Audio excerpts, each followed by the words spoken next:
I started doing seminars around 2006 or 2007.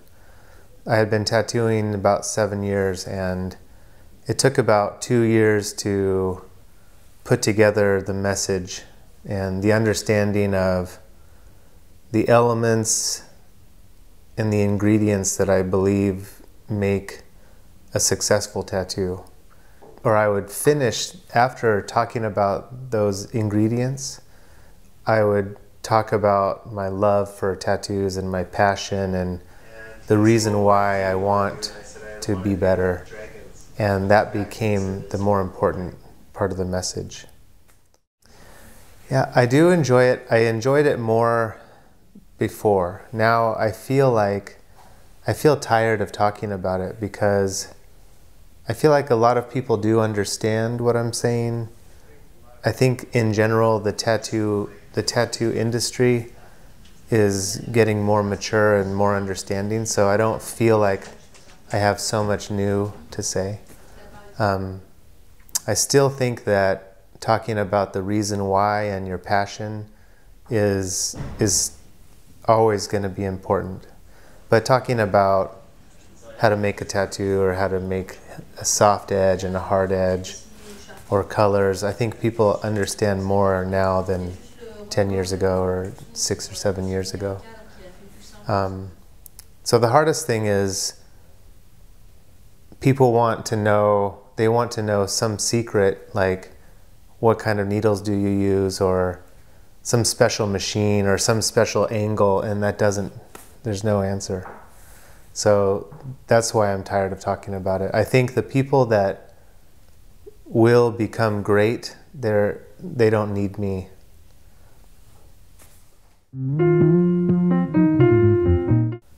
The thing that I most appreciate about the Japanese way, is the understanding that it's a part of the whole person. It's not a small picture on a body part. In its highest way and in the best way, it's a full body suit. And it tells a story, and it tells of your aspirations and the things that you want to be as a person. You know, the strength that you want to have and the courage, and that's what I don't see anywhere else. I mean, I guess you see it in some Polynesian traditional tribal where there's a storytelling through symbols, but in Japan there's they've been doing it a long time, so they understand how to tell the story, and it's powerful to the person. When it fills your body and covers you, it empowers you, gives you confidence and strength, even if nobody sees it. So it's different than Western tattooing, where you wear it like to show people. When your body's tattooed in Japan, you don't ever have to show anyone. You're covered, you can have clothes, but you have the confidence because you've been through that whole fight to get it. The link started when I was a couple years into tattoos, and I needed something different. I needed to stand out from everybody else. And at the time, not very many people were doing painting. They were just tattooing or doing flash or painting skateboards or something. So I started oil painting to try to be different. And in doing that, I learned so much about design and the different ways to contrast images.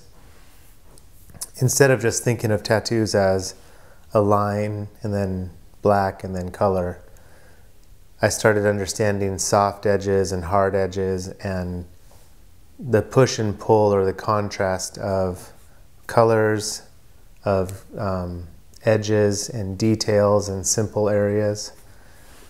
Once I started understanding that, I started applying those lessons to my tattoos, and it changed my tattooing.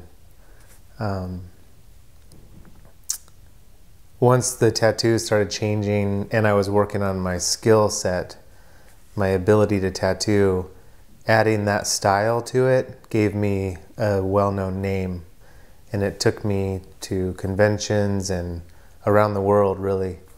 So it was amazing. Now I'm focusing more on tattoos than painting, and trying to understand tattoo culture and tattoo history and really the style that makes it look like a tattoo. There is a tattoo style. I think a lot of people call it traditional, but I'm not traditional, and I'm not trying to do traditional Japanese or traditional Western traditional. I'm just trying to understand the style that makes it look like a tattoo. Not a picture or not a painting, but the tattoo style. My main advice about oil painting is to practice. Everyone wants to paint, but nobody wants to put the time and the hours and the dedication in and get hundreds of paintings finished. Everybody thinks that they can buy the special paints, and if they take a seminar or take a workshop, and you just tell them how to paint, but that's like telling somebody how to play the guitar. You can't just be told how to play. You have to practice and practice and practice. So my main advice is, if you want to be a painter, you have to paint a lot. I thought it was called Shodasake. Yeah, last year I got the award from all the artists that they voted for, and I got it, and it was very overwhelming and a huge honor. And yeah, it was my favorite show last year because of the place, the village, it was beautiful, the people were amazing, the activities were amazing, and I loved the quality of everything that was done there. So I plan on coming back.